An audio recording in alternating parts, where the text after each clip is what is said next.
अब हम आपको लिए चलते हैं एवन टीवी के खास कार्यक्रम क से कविता की ओर, जहां आपसे रूबरू होने जा रहे हैं कथाकार मुरारी गुप्ता। मुरारी गुप्ता भारतीय सूचना सेवा के वरिष्ठ अधिकारी हैं और वर्तमान में दूरदर्शन के जयपुर केंद्र में सहायक निदेशक समाचार के पद पर कार्यरत हैं। मुरारी गुप्ता को पत्रकारिता का भी लंबा अनुभव रहा है। खाली समय में ये अपने मन में पनपने वाले विचारों और अनुभूतियों को काव्यात्मक रूप देते रहते हैं। इन्हें कविता और कहानियां लिखने का शौक शुरू से ही रहा है। मुरारी जब 10वीं कक्षा के छात्र थे तब इन्होंने अपनी पहली कविता लिखी थी। वर्ष 2018 में राजस्थान साहित्य अकादमी के सहयोग से प्रकाशित इनका कहानी संग्रह मोगरी काफी चर्चित रहा। हाल ही में इनका लिखा यात्रा संग्रह चलो किसी लंबे सफर पे चले पुस्तक प्रेमियों के बीच अपनी जगह बना रहा है। मुरारी की कश्मीर सीरीज की कविताओं को भी साहित्य जगत में सराहना मिली है। आइए सुनते हैं मुरारी गुप्ता से उनकी चुनिंदा रचनाएं।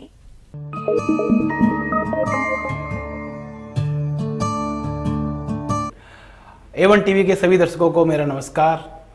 आज आपके सामने कुछ कविताएं प्रस्तुत करने का अवसर मिला है। उम्मीद करता हूं आप लोगों को ये कविताएं पसंद आएंगी।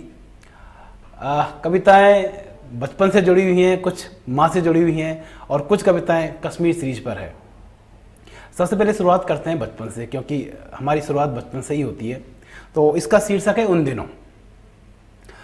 हाथों में लिपटी हुई चिकनी मिट्टी की महकते हुए शरबतों की दुकानें, चाक से उतरते दियों की कतारें, दियों से उड़ते खुशबू के बफारे, जेठ महीने की तपिश दोपहरी की दूर शहर से आई बर्फ की दुकानें, सिर पर साफा हाथ में भोपू, एक टेढ़ से जी मचल उठता सबका, हरे पीले नीले चटक लाल गोले, सभी को चखना सभी को चखाना, चवन्नी का झगड़ा अठन्नी का रोना, बड़ी मुश्किलों से बारे आना होना, होली का मेला मेले में चूरन, चंदिया खीले लड्डू पपड़ी की दुकानें, लपलपाती नजरें पर पैसे का रोना, यारों से उधारी फिर कभी न चुकाना, बारिश का पानी टपकती दीवारें, टीन की चादर चूल्हे की धुआएं, भीगे उपले गीली लकड़ियां, कैसे जलेगा जाने शाम को चूल्हा,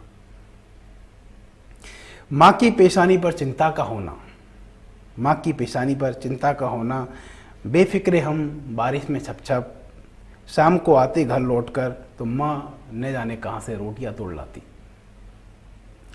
करौंजे का अचार मथुए की भाजी हमें खिलाती, आखिर में खाती,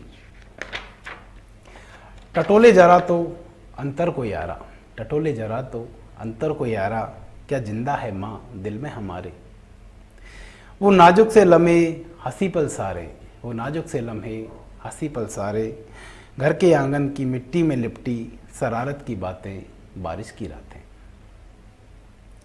माँ के दो चार कदम भी मिलेंगे, माँ के दो चार कदम भी मिलेंगे, दिल पे पड़ी रेत हटाकर मिलेंगे, चलो उन लम्हों की वादियों में आज फिर से जी ले जरा।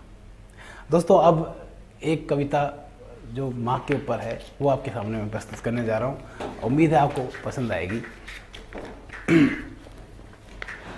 इसका शीर्षक है माँ जब तुम लौट जाती हो, माँ जब तुम लौट जाती हो, माँ जब तुम लौट जाती हो अपने गांव अपनी मांद में, ऊब कर इस शहरी जिंदगी से खाली सा हो जाता हूँ मैं, खाली सा हो जाता हूँ मैं भीतर तक, खोखलेपन का एहसास बढ़ जाता है, ये शहर खाने को दौड़ता है तुम्हारी गैर मौजूदगी में, मुझे इस शहर की ज़रूरत है, इस शहर को मेरी कतई नहीं, ये जानता हूँ इसलिए गलतफहमियां नहीं पालता, लेकिन इससे ज़्यादा मुझे तुम्हारी ज़रूरत है, तुमको भी शायद थोड़ी ज़रूरत होगी मेरी, अब तो तुम हाथ में नहीं उठाती, ना ही डांटती हो, बूढ़ी हो गई हो ना, या मैं बड़ा हो गया हूँ या समझदार हो गया हूँ तुम्हारी नज़रों में, कौन जाने, लेकिन माँ और पुत्र महज एक रिश्ता तो नहीं है, लहू की बूंद के दो बिंब हैं, माँ तुम्हारी अक्खड़ और खड़ी बोली आकाश में गूंजती है जब सिर उठाकर नमन करता हूं तुम्हें, ये शहर उससे महरूम है, हाँ मेरे जहन में तरोताजा है, तुम्हारी भरी भरी नज़रों में उमड़ता लंबी उम्र का आशीर्वाद।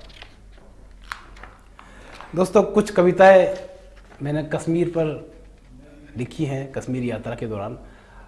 मैं जब ये कविताएं गाऊंगा तो आपको उन जो कश्मीरी हिंदू है उनका दर्द निश्चित रूप से महसूस होगा। आप कविता से जुड़ने का प्रयास कीजिएगा। पहली कविता है उदास खिड़कियां। ये उदास खिड़कियां, इनकी बेबस सिसकियां, बाट जो रही है अभी तक, आएगा कोई लौट कर, देगा फिर दस्तक दरवाजे पर, झूम झूम कर चिनारों की झोंकों से इस्तकबाल करेंगी ये बुढ़ाती खिड़कियां। कश्मीरी हिंदुओं का दर्द इसमें है। इन खिड़कियों के किनारे से गुजरती सिंधु, चिनाब, झेलम कितनी ही रूहानी यादों, दर्दों, अश्कों, मुस्कानों को बहाकर समुद्र में गवा चुकी हैं, मगर ये खिड़कियां समेटे हुए हैं अभी तक दर्द दास्तां। चिनार की वह खिड़की अधमरे दरवाजे के ऊपर रूह की दीवार में टंगी है, अभी तक बिरहनी सी, कुछ पुरानी धुंधली अधजली, चीखती चिल्लाती बेबस आंखों की बेबसियों को समेटे हुए। चिनार के उदास झोंकों से कभी थरथराने लगती है तो झड़ता है बेबस आहों और डूबती आंखों का उदास संगीत, जो अब भी गुम और नम है इनकी चरमराहट में। घाटी की चमचमाती सड़कों के किनारे ऊंची ऊंची इमारतों के बीच बिचे बिचे से उदास खड़े पंडितों के घर की उदास खिड़कियां उम्र में दादी नानी हो गई हैं, मगर अब भी इंतजार है कि लौटेगा बचपन। डल चुपके से आंसू बहाती है जब फड़फड़ाती हैं उदास खिड़कियां। शंकराचार्य के घंट निनाद से कभी कौन महसूसता है डल झील के आंसू। शिकारा में बैठे सैलानी कहाँ देख पाते हैं उदास खिड़कियों की सदियों पुरानी सिसकियों को। शालीमार, निशात, चश्मे साई क्या वाकई गुलजार है डल किनारे। सचमुच बेजान है ये मुगलई बगीचे, इनकी महक कब की जमी दोज है। महज जिस्म का बोझ ढो रही है घाटी, महज जिस्म का बोझ ढो रही है घाटी, रूह के बिना। उम्मीद में है खिड़कियां, उम्मीद में है खिड़कियां कि लौटकर रूह लौटकर आएगी नया जन्म लेकर। डल, चिनार, चिनाब, सिंधु ने आश्वस्त किया है चिनार की उदास खिड़कियों को। दरअसल कश्मीर में जो हिंदू जिनका विस्थापन हुआ उनकी उम्मीदों को पर ये एक कविता की कुछ 4 पंक्तियां आखिरी में एक सीरीज की, ये कश्मीर सीरीज पर ही है। इसका शीर्षक है विस्थापन। विस्थापन महज जिस्म का नहीं होता, महज कुछ पुरुष स्त्रियों का भी नहीं होता। यह दरअसल एक सभ्यता का दरकना है, एक संस्कृति का टूटना है।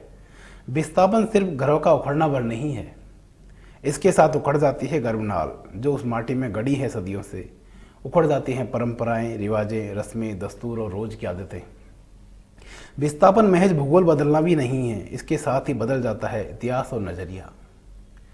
घाटी की छाती से सिर्फ जनेऊ का विस्थापन नहीं हुआ, उसका आभामंडल और ओज भी टूट गया, जैसे सन्यासी का ब्रह्मचर्य। घाटी अब बिना सिंदूर के विलाप करती एक विधवा सरीखी है। वह व्याकुल सी, संगीनों से डरी, सकुचाई, भयभीत है मजहबी गुंडों से। सियासत के लिए वह महज हरम की खूबसूरत औरत है जिसके हिस्से सिर्फ बलात्कार आया है। उसकी पथराई आंखों में वह अमानवीय मंजर अब तक जिंदा है जब आदमियों को मजहब और औरतों को जिस्म भर समझा गया। पंडितों का विस्थापन महज स्थानीय घटना नहीं थी, ये आर्यावर्त सभ्यता पर गहरी चोट थी। हिमालय का जड़ों से उखड़ना था। कैलेंडर में 19 जनवरी को पलटिए, पंडितों के उल्टे पाम छपे हैं वादी में। जिनमें मजलूम औरत और बच्चों की बेबसी के पद चिन्ह छपे हैं अभी तक।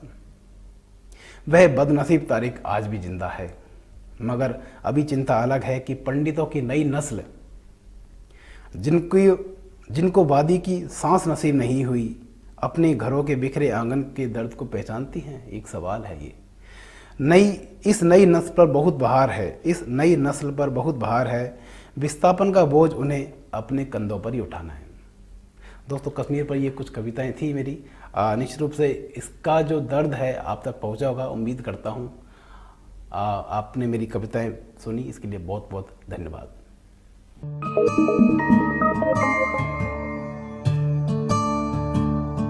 रंग रंगीला राजस्थान में अभी के लिए बस इतना ही। अगले सप्ताह फिर हाजिर होंगे प्रदेश की लोक कला और संस्कृति से जुड़ी राजस्थान की रंग रंगीली खबरों के साथ।